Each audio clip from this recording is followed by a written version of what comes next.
Hello boys and girl, welcome to our channel commerce XP. Last video में हम लोगों ने पढ़ा था कि फाइनल गुड्स क्या होते हैं, कंज्यूमर गुड्स क्या होते हैं, कैपिटल गुड्स क्या होते हैं, इंटरमीडिएट गुड्स क्या होते हैं। आज हम लोग उसी के आगे स्टार्ट करते हैं। तो बिना टाइम वेस्ट करे let's move on to the topic. आज का जो हमारा टॉपिक है वो क्या है? Concept of consumption expenditure. कुछ कठिन नहीं है, बस नाम से ही समझ में आ रहा है। कंजम्पशन एक्सपेंडिचर यानी कि जो भी आपने कंज्यूम करा है उसके ऊपर आपने कुछ ना कुछ खर्च करा है ना। अब ठीक है कि आपके चाचा ताऊ और बड़े भैया बड़ी बहन ये सब लगते हैं, तो आपने जाके फ्री में सामान खरीद लिया, आपने खा लिया, चॉकलेट खरीदी खा ली। बट कभी ना कभी तो आपको उन्हें रीपे करना पड़ेगा ना। तो इसमें हम लोग अपनी इकोनॉमी में जो भी एक्सपेंडिचर करते हैं फॉर द कंजम्पशन पर्पस उसको लिखते हैं। ठीक है, क्या होता है? It refers to the total amount of money spend by household and individuals on the goods and services to satisfy their current wants and needs. It is the key component of aggregate demand. Aggregate demand क्या होती है? हमारे पूरी market की demand, मतलब पूरी economy की demand. ठीक है, in an economy plays a crucial role in determining the overall level of economic activity. अब इसको हम लोग जो फॉर्मूला है उसमें सी से डिनोट करते हैं। ठीक है, तो होता क्या है? GDP is equal to C plus I plus G plus X minus M. C क्या होता है? हमारा कंजम्पशन एक्सपेंडिचर जो हाउस होल्ड्स ने करा है। आई इन्वेस्टमेंट एक्सपेंडिचर जो फर्म्स ने करा है। जी गवर्नमेंट एक्सपेंडिचर जो गवर्नमेंट एक्सपेंडिचर करती है उसको होता है। एक्स माइनस एम यानी कि net exports, exports minus imports. X का मतलब होता है आपका एक्सपोर्ट और एम का मतलब होता है इम्पोर्ट्स। ठीक है बच्चों, सो ये आपको समझ में आया होगा। अब हमारे पास जो नेक्स्ट टॉपिक आता है वो आता है कॉन्सेप्ट ऑफ इन्वेस्टमेंट। ठीक है, इन्वेस्टमेंट बेसिकली होता क्या है? इन्वेस्टमेंट का मतलब होता है कि हम किसी भी चीज में कुछ इन्वेस्ट कर रहे हैं, उसको आगे बढ़ा रहे हैं, उसको और बढ़ा रहे हैं, है ना। So investment refers to capital formation or a process that increase the stock of capital. ठीक है ना। इसका एक फॉर्मूला होता है I is equal to delta K, है ना। ये जो डेल्टा होता है ये चेंज बताता है कि चेंज कितना हो रहा है, और के को हम लोग कहते हैं कैपिटल, और आई तो आप समझ ही गए इन्वेस्टमेंट। ठीक है ना। तो आई इज इक्वल टू डेल्टा के की इन्वेस्टमेंट कितना होगा? जितना आपके कैपिटल में चेंज होगा उतना ही इन्वेस्टमेंट होगा। समझ गए। अब इसके दो कंपोनेंट होते हैं, एक होता है फिक्स्ड इन्वेस्टमेंट, एक होता है इन्वेंट्री इन्वेस्टमेंट। फिक्स्ड इन्वेस्टमेंट क्या होता है? फिक्स्ड इन्वेस्टमेंट वो इन्वेस्टमेंट होता है जो हम लोग फिक्स्ड एसेट्स में करते हैं, है ना। प्लांट्स में करते हैं, मशीनरीज में करते हैं, बिल्डिंग्स में करते हैं, वो हमारा फिक्स्ड इन्वेस्टमेंट होता है। It refers to the increase in the stock of fixed assets like plant and machinery of the producer during an accounting year. It is also called fixed capital formation. ये word याद रखना बच्चों कि इसको fix capital formation भी बोलते हैं। ठीक है, for example if the beginning of the year 2024 a producer have 8 machinery, producer के पास 8 मशीनरी थी स्टार्टिंग में 2024 के, but at the and he has 10। So fixed investment of the year 2024 is 2 machinery. अभी हम लोगों ने एग्जांपल इसके बारे में पढ़ा, है ना। अब क्या होता है? सिग्निफिकेंस क्या होता है? फिक्स्ड सिग्निफिकेंस का मतलब हो गया कि क्या इंपॉर्टेंस है। अब आप खुद सोचो, अभी आपके पास 8 मशीनरी थी, है ना, आपने 2 का इन्वेस्टमेंट करा, टोटल 10 हो गई, तो आपका इन्वेस्टमेंट कितना हुआ? 2 का। ठीक, अब ये जो 2 मशीनरी एक्स्ट्रा आई हैं इनका क्या हेल्प होगा?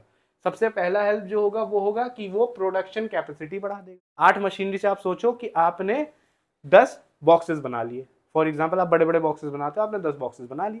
ठीक है, अब आपके पास 2 मशीनरी और ऐड हो गई तो आपकी प्रोडक्शन कैपेसिटी बढ़ जाएगी ना, आप थोड़ा ज्यादा प्रोडक्ट बना लोगे, है ना। कि मान के चलो 8 मशीनरी से आप दिन के 500 शर्ट्स बनाते थे, अब आपके पास 2 और बढ़ गई हैं, आप हो सकता है 600 बना लो, 700 बना लो, है ना। तो आपकी प्रोडक्शन कैपेसिटी को बढ़ाता है।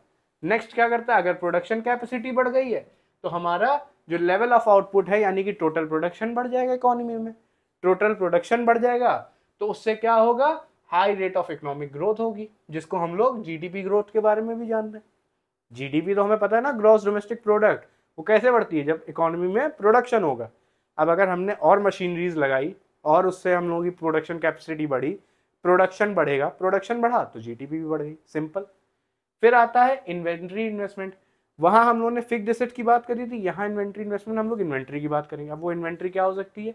वो आपकी फिनिश गुड्स भी हो सकते हैं, है ना, सेमी फिनिश गुड्स भी हो सकते हैं, आपका रॉ मटेरियल भी हो सकता है ना। इनमें आप अगर कभी भी इन्वेस्टमेंट करते हो तो उसको हम लोग कहते हैं इन्वेंट्री इन्वेस्टमेंट, ठीक है।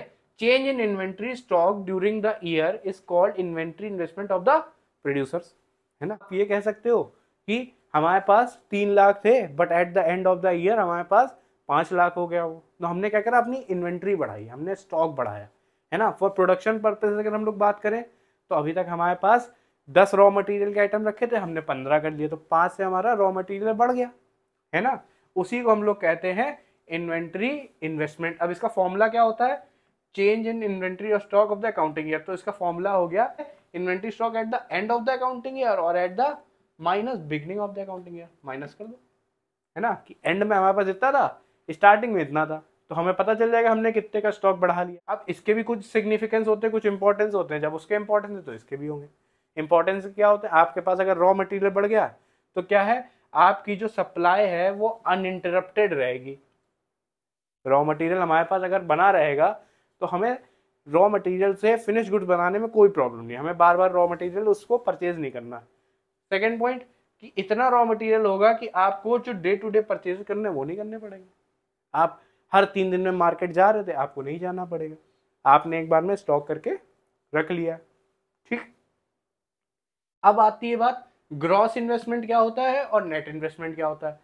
Gross investment refers to the total amount spent on the purchases or construction of new capital goods like building, machinery, tools, equipment in an economy during a specific period before accounting for depreciation। ये word याद रखना, before accounting for depreciation, कि मतलब gross investment वो होता है जो total amount हमने स्पेंड करा है अपने कैपिटल गुड्स के ऊपर, यानी बिल्डिंग हो गया, मशीनरी हो गया, टूल्स हो गया, उनके ऊपर जो अमाउंट स्पेंड करा है पूरे अकाउंटिंग पीरियड में, बट बिफोर डेप्रिसिएशन। अगर हमें ग्रॉस इन्वेस्टमेंट का फॉर्मूला देखना है तो ग्रॉस इन्वेस्टमेंट का फॉर्मूला क्या होगा, net investment plus depreciation, simple, है ना। अब अगर हम लोग नेट इन्वेस्टमेंट की बात करें तो ये क्या है, it is the portion of gross investment that result in actual increase in the capital stock, actual हमारे स्टॉक में कितना बढ़ा है। भाई अगर हम कोई गुड्स खरीदेंगे, कोई मशीनरी खरीद रहे हैं, तो हमारी पुरानी मशीन खराब भी तो हो रही है, उसकी वैल्यू डिक्रीज हो रही है, डेप्रिसिएशन हो रहा है ना। तो ये जो नेट इन्वेस्टमेंट होता है ये एक्चुअल इंक्रीज बताता है कि एक्चुअली आपकी क्या वैल्यू इंक्रीज हुई है, ठीक है। इसका फॉर्मूला क्या होता है, gross investment minus depreciation, simple. अब हमारे पास आता है कॉन्सेप्ट ऑफ डेप्रिसिएशन। डेप्रिसिएशन होता क्या है, जो हमारी वैल्यू दिन पर दिन घटती जाती है। आप फोन खरीदते हो, फोन खरीदने के बाद जैसे ही आप बॉक्स को अनरैप करते हो, अनबॉक्सिंग हो गई, उसके बाद तुरंत उस फोन की कुछ ना कुछ वैल्यू गिर जाती है, आपको भी पता है। सील्ड पैक फोन होगा तो उसकी वैल्यू अच्छी होगी, अगर आपका यूज्ड होगा तो उसकी वैल्यू गिर जाएगी, ठीक है ना। Depreciation also known as consumption capital allowance, ये वर्ड याद रखना, कहीं कहीं पे कुछ नाम होते हैं कि डेप्रिसिएशन ना होते के आपसे पूछा जाता है कि कैपिटल कंजम्पशन अलाउंस क्या है, या इसके और भी नाम होते हैं, है ना, तो वो आपको नाम याद रखने हैं। Is the reduction in the value of capital goods over time, over time, ठीक है ना, कि टाइम के साथ साथ उसकी वैल्यू में जो डिक्रीज हुआ है उसको हम लोग डेप्रिसिएशन कहते हैं। क्यों डिक्रीज होता है, wear and tear, obsolescence, accidental damage, है ना, कि भाई आग लग गई, है ना, या किसी गलती हुई कि भाई वो मशीन ऑफ नहीं करी, वो चलती रही वो फूक गई, उसमें कोई शॉर्ट सर्किट हो गया, है ना, रखे रखे वो हमारी फैक्ट्री में 5 साल से इस्तेमाल हो रही थी, अब वो जंग लग गई, तो ये सारी चीज़ें हमारी डेप्रिसिएशन में होती हैं, ठीक है। It is also called consumption of fixed capital, ये वर्ड भी याद रखना कि कंजम्पशन ऑफ फिक्स्ड कैपिटल को हम लोग डेप्रिसिएशन बोलते हैं। तो फॉर एग्जाम्पल कि अगर आपके एग्जाम में आता है कि what do you mean by consumption of fixed capital, तो आप डेप्रिसिएशन की ही ये डेफिनेशन लिख के आएंगे। अब क्या होता है, depreciation reserve fund refers to that fund which producers keep for the replacement of investment.